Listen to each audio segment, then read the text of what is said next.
Good evening. You are tuning in to AWANI Tonight with me, Cynthia Ng. The federal court have reduced the death sentence and natural life prison terms of 11 people convicted of drug trafficking. They became the first batch to have their sentences commuted following capital punishment reforms passed earlier this year. Of the 11 individuals, 7 death row inmates had their sentences reduced to life imprisonment of 30 years, while the other 4 death row inmates saw their sentence substituted with life imprisonment. Law and Institutional Reform Minister Datuk Sri Azalina Othman Said said a total of 95.8% or 978 of 1,020 eligible death row and natural life imprisonment inmates applied for their sentences to be reviewed since November 9th. The Parliament in April unanimously voted to abolish the mandatory death penalty for crimes including drug trafficking and murder.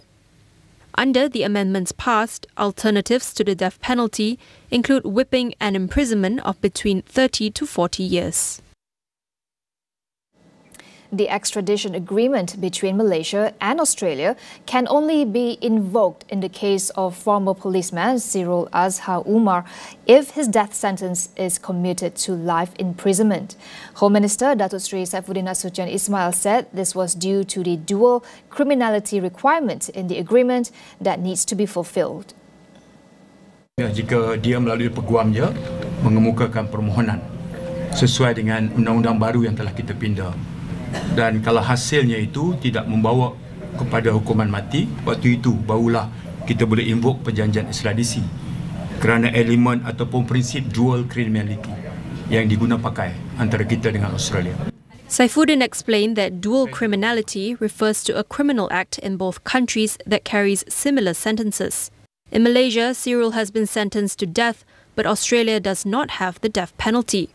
However, he added that this is still an assumption, saying that he did not have any information on whether or not Cyril's lawyer had filed an application. In 2009, Cyril and accomplice, former Chief Inspector Azila Hadri, were convicted of murdering Mongolian model Altantuya Sharibu and was sentenced to death. The government has no plans to regulate e-hailing fares at the moment. Transport Minister Anthony Loke said that setting the e-hailing floor price is a complex task that requires finding a balance between the needs of drivers and users. He said if the floor price is set at a certain rate, there is a possibility that users' fares might increase as well. He added that variables like traffic congestion, distance, time, weather, as well as demand and supply must also be taken into account. Loke was replying to Julau MP's Larry Singh's question about the government's follow-up actions after meeting e-hailing companies, particularly on measures to increase the drivers' income.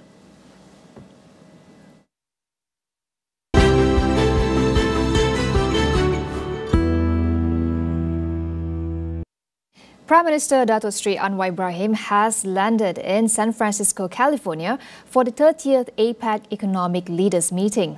This marks his maiden visit as head of government to California. APEC takes place from November 14th to 17th. Anwar arrived at San Francisco Airport with wife Datuk Sri Dr. Wan Aziza Wan Ismail, Foreign Minister Datuk Sri Zamri Abdul Kadir and Communications and Digital Minister Fahmi Fadil. The Prime Minister is scheduled to share Malaysia's Madani economy framework at the meeting. He aimed to highlight the situation in Palestine to advocate global support, humanitarian access and a just resolution to the conflict. Anwar's trip will also include a visit to students and scholars at the University of California, Berkeley, for a public lecture on rising tensions in the Asia-Pacific, along with bilateral meetings with several leaders of APEC economies to strengthen cooperation. Malaysia is keeping the possibility open for a Transboundary Haze Act, but as of now, there are no plans to draft it yet. Sustainable development lawyer Khoo Jia Yo explains why this is a missed opportunity. From what the ministry has said, I think it probably has a rather narrow view about what would be the scope of this Malaysian Transboundary Haze Pollution Act. So I think we need to be able to take stock of where we are as a country, as well as a region, and as well as of the relevant sectors, the plantation industries that are a relevant stakeholder. Where all of us are, I think then we think about what are the kind of more holistic approach from a regulatory climate could be. Then I think it will be very obvious that a national law is urgently needed. According to Jiayo, transboundary haze is a complex issue with many factors at play. So I think from the what the minister and the ministry have said so far in terms of the challenges in prosecuting and in enforcing any conviction, I think that shows that they are assuming that it is only criminal prosecution and criminal offences that will be created under this new law. Now, if we go into what causes haze, then we have to look at the whole supply chain of that produces haze. Now, essentially, what is happening through human activity is we are making land prone to fires, right? So business activities, industrial plantation activities are weakening ecosystems, draining peatlands, and practices that heighten the risk of fires on these lands. So responsibility should be seen from that longer, broader lens, because when we see that, then we can see how much responsibility is to be had and how much control the different actors along the whole supply chain would have, and what kind of regulatory intervention, like duties that are imposed by the law, that would be appropriate to these activities that would be there. Malaysian companies, whether based here or overseas, must be held accountable for the environmental impact of their operations. But to do so, Jiayo said businesses should be mandated to disclose their activities. Having a law that says that businesses in Malaysia, parent companies that have operations overseas, they must disclose or share sustainability data that relates to their operations, right? Even if it is not their wholly owned subsidiary, but maybe companies that are within their supply chain. Then what we have is, we're not even talking about criminal responsibility. We're just saying you have a duty to populate with data. And so making it available is a game changer, because what happens is it then becomes a sort of, imagine a scaffolding upon which other stakeholders can engage with these businesses. Their financiers can ask them sharper questions, more relevant questions around their contribution to forest fires, to climate change, to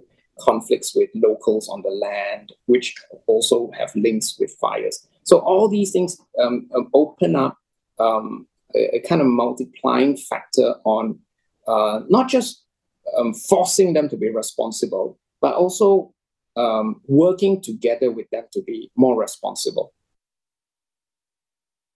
We will go for a quick break. Stay tuned for more.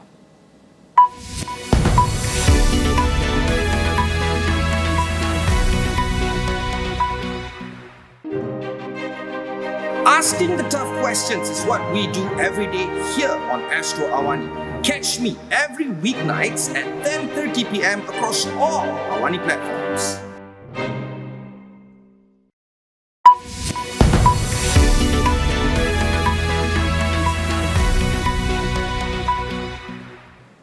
Welcome back. Patients and medics remain trapped in Gaza's main Al-Shifa Hospital after days of fighting between Israeli forces and Hamas. Aid agencies warn that critically ill patients and babies are at risk of death due to lack of fuel and dwindling supplies of food and water. Israel has accused Hamas of having a command and control center under the hospital, which the hospital and Hamas deny. The World Health Organization has warned that the hospital is nearly a cemetery, with bodies piling up inside and outside. Dozens of premature babies and 45 kidney patients needing dialysis can't be treated properly due to a lack of power. Gaza Health Ministry spokesperson Ashraf Al-Qidra said 32 patients had died in the last 3 days, including 3 newborn babies, due to lack of power. The Israeli military says it's in the process of coordinating the transfer of incubators from a hospital in Israel to Gaza.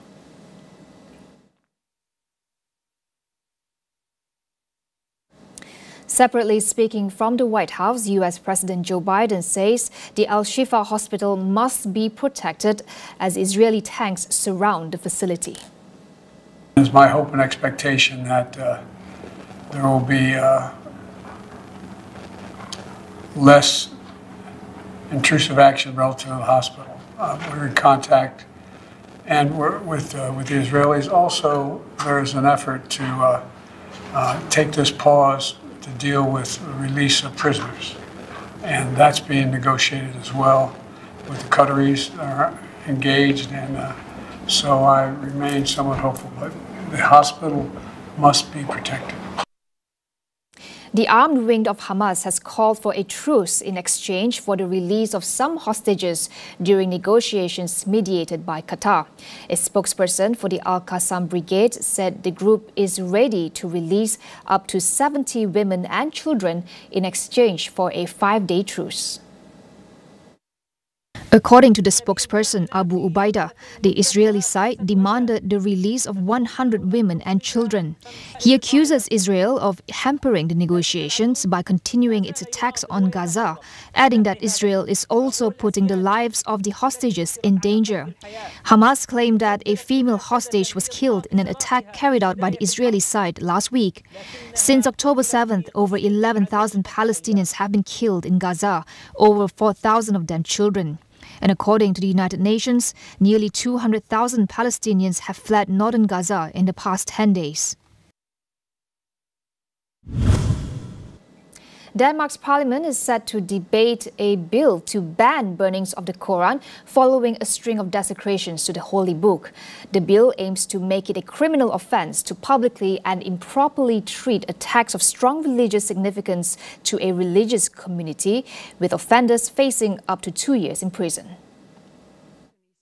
Initially announced in August, the bill was amended following criticism that its first draft limited freedom of expression and would be difficult to enforce. Denmark's Justice Ministry said the bill has since been narrowed to specifically target improper treatment of religious scriptures. It would be included in Chapter 12 of the country's penal code, which covers national security. According to national police figures, between July 21st and October 24th this year, 483 book or flag burnings were recorded in Denmark, sparking anger among Muslim countries.